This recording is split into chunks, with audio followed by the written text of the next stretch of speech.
सीता जी ने देखा सोने का हिरन, मरीच की माया। सूर्पनखा का बड़ा भाई रावण लंका में राज करता था।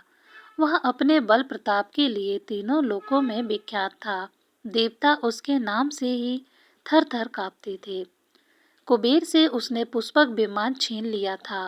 खरदूषण के मारे जाने पर सूर्पनखा समुद्र पार कर रोती चिल्लाती रावण के पास पहुंची और बोली, भाई तेरे पौरुष को धिक्कार है।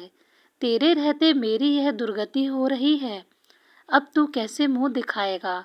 इतना कहकर शूर्पणखा पछाड़ खाकर गिर पड़ी। रावण ने शूर्पणखा को उठाया और पूछा, किसने तेरा नाक काटा है? किसके सिर पर काल मंडरा रहा है? बता तो सही। शूर्पणखा ने सारा हाल कह सुनाया।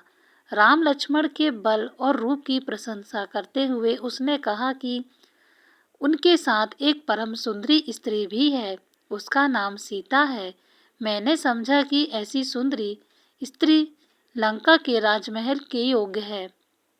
उसे मैं तुम्हारे लिए लाना चाहती थी। जब उन्हें मालूम हुआ कि मैं तुम्हारी बहन हूँ, तो वे मुझसे हंसी करने लगे और लक्ष्मण ने मेरी नाक काट ली। मेरे नाक जो गई वह तो लौट नहीं सकती, पर उस सुंदरी को अवश्य ले आओ। बैरी की चुनौती स्वीकार करो। खरदूषण की मृत्यु के समाचार से रावण पहले तो बहुत घबराया, फिर उसने शूर्पणखा को समझा बुझाकर सीता को ले आने का निश्चय कर लिया। उसने तुरंत अपना आकाशगामी रथ मंगाया और उसमें अकेले ही बैठकर समुद्र पार मरीच के पास पहुंचा। विश्वामित्र के आश्रम में श्री राम के बाण से चोट खाकर मरीच समुद्र के किनारे तप करने लगा था। मरीच ने राक्षस राज का उचित सत्कार किया और इस तरह आने का कारण पूछा। रावण ने मरीच को पूरी कहानी बताकर अपना आशय बताया और कहा कि सीता हरण में तुम मेरी सहायता करो। सोने का हिरन बनकर तुम राम लक्ष्मण को आश्रम से दूर ले जाओ, तभी मैं सीता को हर लाऊंगा। स्त्री के वियोग में राम या तो अपने आप मर जाएगा या उसका बल क्षीण हो जाएगा, तब मैं उसे सहज ही जीत लूंगा। रावण की बात सुनकर मरीच के प्राण सूख गए। उसने राम के बाण की घटना सुनकर कहा कि अब जब कोई राम का नाम लेता है अथवा अक्षर वाला कोई शब्द रथ राजा रत्न आदि बोलता है तो राज सुनते ही मुझे कपकपी लग जाती है। मेरी बात माने तो राम से बैर न करें। मरीच की बात सुनकर रावण बड़ा क्रोधित हुआ और बोला, मैं यहाँ तेरे उपदेश सुनने नहीं आया, आज्ञा देने आया हूँ। हो सकता है कि राम के बाण से तू बच जाए, लेकिन यदि मेरी बात नहीं मानी तो मैं तुझे अभी मार डालूंगा। मरीच को विवश होकर रावण की बात माननी पड़ी। रथ में बैठकर दोनों पंचवटी पहुंचे और मरीच सोने का हिरन बनकर राम की कुटी के आसपास घूमने लगा। रावण पेड़ों के झुरमुट में छिप गया। सोने के विचित्र हिरन को देखकर सीता उस पर मुग्ध हो गई। उन्होंने राम से उसको पकड़ने का आग्रह किया। राम को कुछ संदेह तो हुआ, परंतु सीता के कहने पर वे उसके पीछे चल पड़े। लुकता छिपता मरीच राम को बहुत दूर ले गया। उसे पकड़ने का राम ने बहुत प्रयत्न किया, परंतु वह पकड़ में ना आया। तब राम ने एक कठोर बाण उस पर छोड़ दिया। बाण लगते ही मरीच गिर पड़ा और अपने असली रूप में आ गया। राम की बोली में वह जोर से चिल्लाया, हा सीता, हा लक्ष्मण, मैं मरा।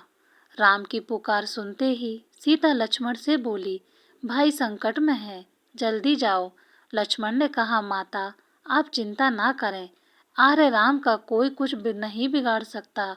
जो आवाज सुन पड़ी है वह बनावटी मालूम पड़ती है। खरदूषण के मारे जाने पर राक्षस बदला लेने पर उतारू हैं। वे हर तरह का छल कर सकते हैं।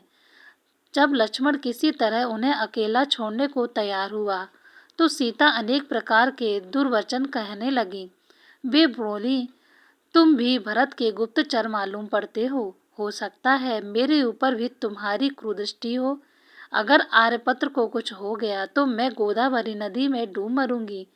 होनी प्रबल होती है। इन कठोर वचनों से आहत होकर लक्ष्मण राम की खोज में चल पड़े। रावण ऐसे ही अवसर की तलाश में छिपा बैठा था। सन्यासी का भेष बनाकर वह सीता जी की कुटी पर वेद मंत्र बोलते हुए आ गया। सीता जी ने उचित अतिथि सत्कार किया। तब रावण ने अपना नाम बताया और लंका चलने के लिए सीता जी से कहा। सीता जी ने उसे डांटा और राम का डर दिखाया। रावण ने समय खोना उचित ना समझा। उसने झपट कर सीता जी को उठा लिया और आकाशयान में बैठाकर लंका की ओर चल दिया। सीता जी हाँ राम हाँ लक्ष्मण चिल्लाती हुई रोती जाती थी। प्रत्येक वृक्ष पहाड़ पशु पक्षी से वे निवेदन करती कि वे राम को बता दें कि लंका का राजा रावण तुम्हारी प्यारी रानी को पकड़ ले गया है। गिद्धराज जटायु ने सीता जी का रोना सुना तो उसने अपने कोटर से निकलकर रावण को ललकारा और पूरी ताकत से वह रावण पर टूट पड़ा। उसने रावण का कवच काट डाला और उसे घायल कर दिया। जटायु ने रावण के धनुष बाण काट डाले और उसका रथ भी तोड़ फोड़ डाला। तब रावण ने तलवार से जटायु के पंख काट डाले और सीता को लेकर लंका की ओर चल दिया। रास्ते में सीता ने एक पहाड़ की चोटी पर कुछ बंदरों को बैठे देखा। रावण की आंख बचाकर उन्होंने अपने कुछ आभूषण एक कपड़े में बांधे और पोटली को पहाड़ की चोटी पर गिरा दिया। लंका पहुंचकर रावण ने सीता को अपना सारा राजमहल दिखाया और कहा कि यह सब तुम्हारे ही हैं। तुम लंका की पटरानी बनने को तैयार हो तो मेरी सब रानियां तुम्हारी सेवा में रहेंगी। परंतु सीता किसी तरह ना मानी। वे बराबर उसे डांटती रहीं। तब रावण ने सीता को अशोक वाटिका में रखकर उन पर कड़ा पहरा लगा दिया और कहा, मैं 1 वर्ष का समय देता हूँ। यदि तू ना मानी तो तेरा वध कर दिया जाएगा। श्री राम का ध्यान करते हुए सीता अपने दिन रो रो कर काटने लगी। जय सीताराम।